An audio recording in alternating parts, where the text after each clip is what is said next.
In a grand mansion, a man walks towards a woman's room named Emlyn. The man urges Emlyn to eat because she hasn't eaten for days. However, Emlyn takes advantage of the situation to escape. She heads to a piano to take a string, which she uses to end her life. The reason for Emlyn's action is still unclear. She ties the string to her neck in a wooden board. Emlyn also takes a statue to use as a weight, and then jump. The story continues with a girl named Evie, who works as a freelancer to save money for her art college. Currently, Evie is working as a waitress at a seminar for a family finding app called Unlock Your Past. After the event, Evie and her close friend Grace count their earnings for the day in the kitchen. Grace secretly takes a special souvenir meant for visitors and gives it to Evie. After packing up, they head home with Evie carrying the souvenir. At home, Evie is seen making clay crafts. It's known that Evie lives alone. Her father passed away when she was 14, and her mother recently died of cancer. While relaxing, Evie remembers the souvenir she brought from the seminar. When unboxing it, she finds it to be a kit for DNA samples. After browsing, Evie decides to send in her DNA sample out of curiosity. That night, while chatting, Evie checks her email and is shocked to find out she has a male cousin named Oliver Alexander who has messaged her. Seeing this, Evie is both happy and confused because her cousin looks very white, while Evie is of African descent. But Evie, curious, plans to meet Oliver the next morning. She hurries to the agreed location, a very fancy restaurant. There, Evie finally meets Oliver, who has been waiting for her. Oliver greets Evie warmly and starts asking about her life and family. After talking, Oliver then explains that they come from the Alexander family, which has been wealthy for generations from England. Hearing that her family is extremely wealthy, Evie, confused, asks Oliver. Oliver explains that back in 1925, Evie's great-grandmother had a scandal with a black servant. After the child from the scandal was born, which was Evie's grandfather, the baby was taken to America by Evie's great-grandfather. That's why Evie ended up in America. And what's even more shocking is that Evie's great-grandmother is Emlyn, who we saw commit suicide at the beginning of the film. The reason Emlyn committed suicide might have been because she was ashamed of having a scandal with a black man. During that time, racism against black people was extremely severe. However, Oliver added that despite the dark incident, the entire Alexander family is very happy to know about Evie's existence and would be very welcoming if Evie wanted to come back to England. Initially, Evie refused Oliver's invitation because she couldn't afford a plane ticket to England, especially since she was saving for her college. Oliver replied, "He will cover all the costs." Hearing that she would be treated by Oliver, Evie finally agreed to his invitation. A few days later, Evie arrived in England. She was picked up by Oliver and taken directly to the grand mansion we saw at the beginning of the film. Upon arrival, Oliver explained that they were here to attend the wedding party of the Alexander family and the DeVille family, who also owned this estate. While exploring the grounds, Evie accidentally bumped into a servant, causing many glasses to shatter. Humble Evie tried to help the two servants named Dee and Imogen, but this was noticed by the head of staff, Field. Field scolded the two servants. At the same time, a handsome man named Walter DeVille, the owner of the mansion, arrived. Walter told Field to get back to work and apologized to Evie for the incident. Walter invited Evie to come inside and rest. Inside, Evie was greeted by her personal maid, Mrs. Swift. After organizing Evie's belongings, Mrs. Swift excused herself and let Evie rest. That night, while on a video call with Grace, Evie was visited by Walter, who again apologized for the less than comfortable reception. Walter also mentioned that he was very happy to have Evie at his mansion and couldn't wait to get to know her better. Hearing this, Evie was smitten. Because of this incident, Evie became excited and couldn't sleep. Evie planned to get a glass of water. Outside, Evie saw Field briefing several servants. Field then instructed Imogen to clean the library, while the others were told to go back to their rooms.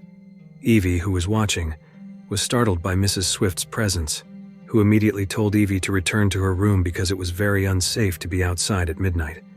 Back to Imogen, while cleaning the library, she experienced strange occurrences such as the candlelight suddenly going out, the gramophone suddenly playing, and strange noises heard from the corners of the room. Scared, Imogen quickly finished cleaning and planned to leave, but then she was attacked by a mysterious creature. The next morning, Evie was welcomed by the large Alexander family. Alfred, the eldest family member, greeted Evie cheerfully and mentioned that the Alexander family had only been blessed with male children for years. However, with Evie's presence in the family, the Alexander family was now complete. They toasted to Evie. After the welcoming event, Evie returned to her room and was surprised by a gift from Walter, a very elegant gown for Evie to wear that night. In short, when the party began that night, Evie was welcomed like a queen, and all the guests there greeted her warmly. Not long after, two glamorous women who were also invited guests arrived. They were the haughty Victoria from the Klopstock family and the kind-hearted Lucy from the Billington family. Walter's family, Deville, had royal connections with three major families: the Klopstocks from Budapest, the Billingtons from Whitby, and the Alexanders from London. During their conversation, the host, Walter Deville, arrived. Walter saw Evie, complimented her appearance, and invited her to dance.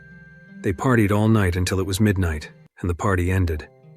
After the party, while resting, Evie was disturbed by various strange noises and apparitions that kept bothering her.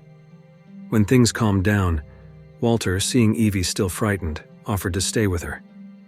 The next morning, Evie was awakened by Victoria and Lucy, reminding her that it was time for their spa treatment. Arriving at the spa accompanied by Lucy, Evie immediately enjoyed the spa, while Victoria, who was soaking, kept annoying Evie about Walter's past, saying he wasn't a good man. She also said that Walter had been hiding his secret from Evie in the library. Evie, curious about what Victoria had said, decided to sneak into the library. After successfully getting in, Evie began to search for what Walter was hiding there. After searching for a while, Evie found files about herself. Realizing that Walter had been stalking her, Evie, frightened, rushed to her room and started packing. However, Walter, noticing this, immediately prevented Evie from leaving and apologized to her. He kept begging Evie not to go.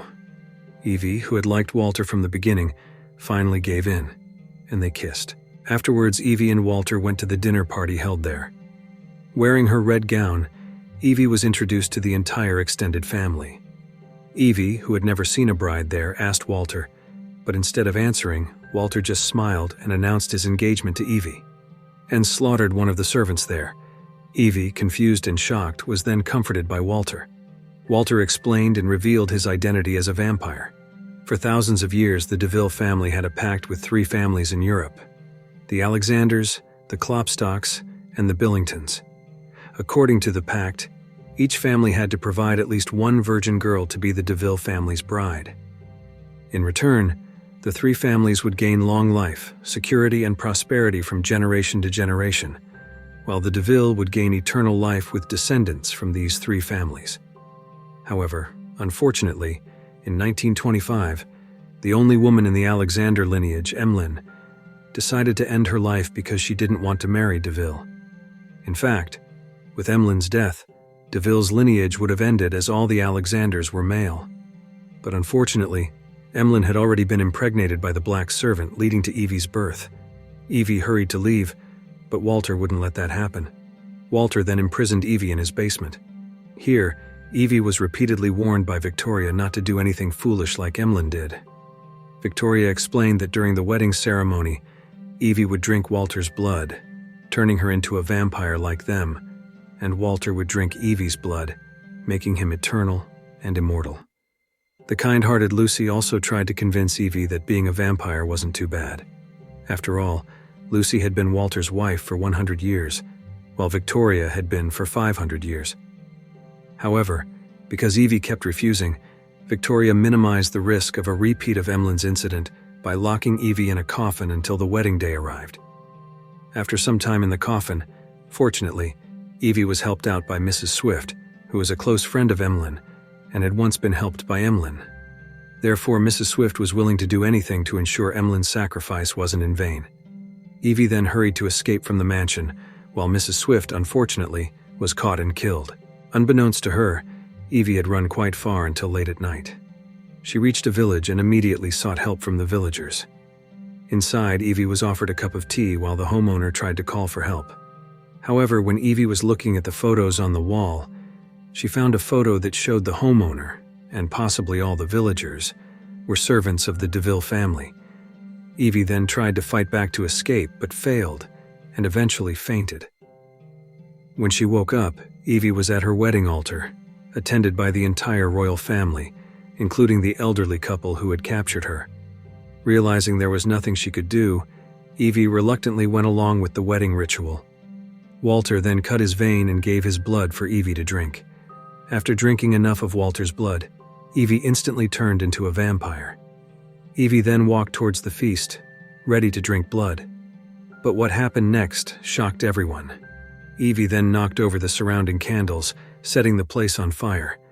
In the midst of the panic, Evie managed to grab a needle and stabbed it into Walter's chest, weakening and aging him instantly. As Evie tried to escape, she was stopped by Victoria, and they fought. Unfortunately, as a new vampire, Evie was overpowered and cornered. Luckily, the kind-hearted Lucy arrived to help Evie. Lucy, fed up with Victoria's controlling behavior, decided to let Evie go. Sadly, Lucy perished along with Victoria, because they fought and were pierced by spears in their bodies. At the same time, Evie was startled by Field suddenly attacking her. Although briefly cornered, Evie managed to turn the situation around and defeated Field. Thinking all her enemies were down, Evie rushed out of the mansion. However, Walter, still alive with his remaining strength, tried to finish off Evie. Walter said he couldn't understand what Evie was thinking. Walter had given Evie everything she needed, but Evie refused and destroyed it all. With conviction, Evie said she would rather live as a commoner than become a monster like Walter. With full anger, Evie kicked Walter into the flames, causing his body to burn. With Walter's death, the vampire effects on Evie's body also vanished. Finally, Evie succeeded in completing what Emlyn had wanted. At the end of the film, Evie, accompanied by Grace, plans to hunt down all of the DeVille family's followers to their roots, starting with Oliver. And the film ends. If you like this video, don't forget to subscribe. Because by subscribing, you have supported me to make better videos. See you in the next video.